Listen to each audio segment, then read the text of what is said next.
guys, it's time for my first So You Like for this month, because I'm doing 2 of them this month rather than just the one that I usually do, because I missed one like a couple months back, and I like to have something in case you've missed out. So You Like is my monthly recommendation series where I take something that I've enjoyed in media in the past month or so, and well, I tell you what you might like if you've also enjoyed it. This month's source material is Age of Mythology, which is a old school RTS game that I've loved for a long time. A long, long time.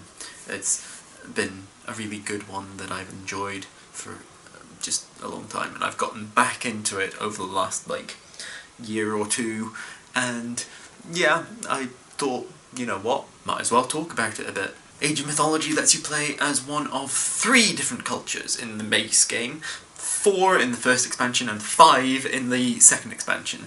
So you get your Greek, you get your Egyptian, you get your Norse, and then they added in the expansions Atlanteans and the Chinese, all of which work really quite well. There's just all sorts of stuff to do with each different culture and the way that they work and all that sort of stuff. There's myths, mythology, all sorts of stuff. There's a long, strong, single-player campaign, and it's generally good.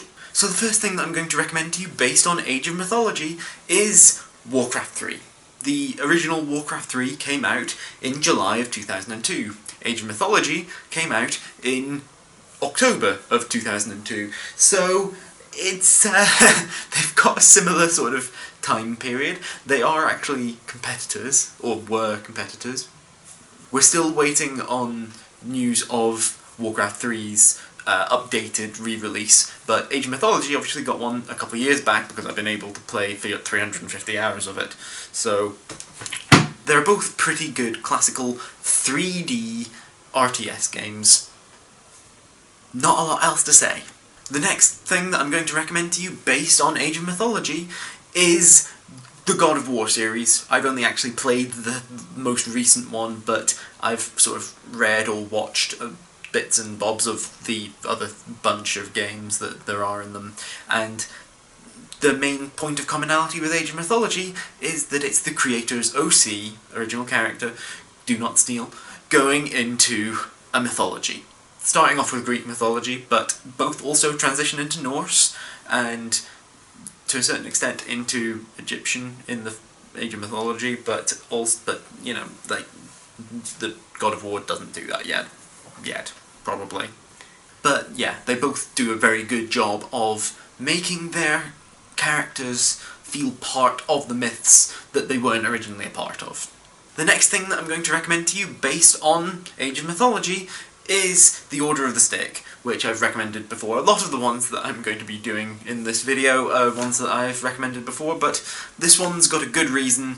It's a world with multiple pantheons, and 2 of them are Greek and Norse, similarly to God of War, but there's all sorts of interesting stuff done with that. The main character, or one of the main characters rather, of Order of the Stick is a cleric of Thor. Yeah.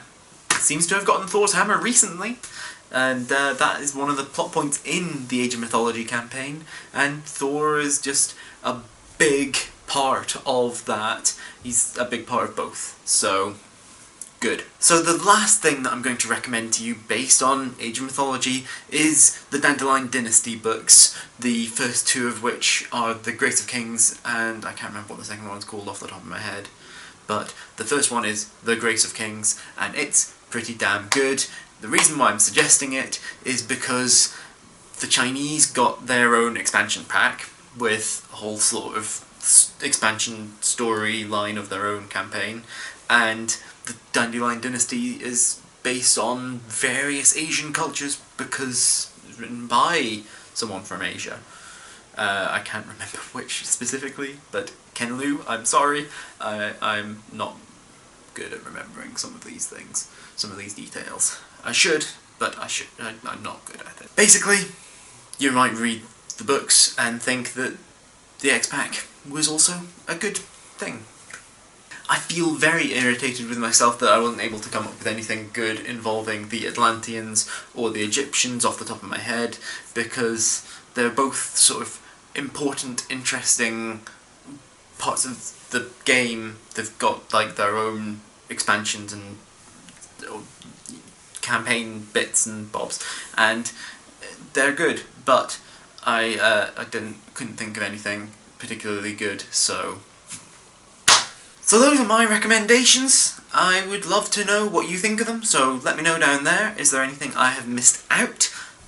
I want to know. Tell me down below. I hope that you enjoyed this video and that you remember to like and share it and subscribe to my channel. Click on the thumbnails down below to see other videos by me, and I will see you guys next time.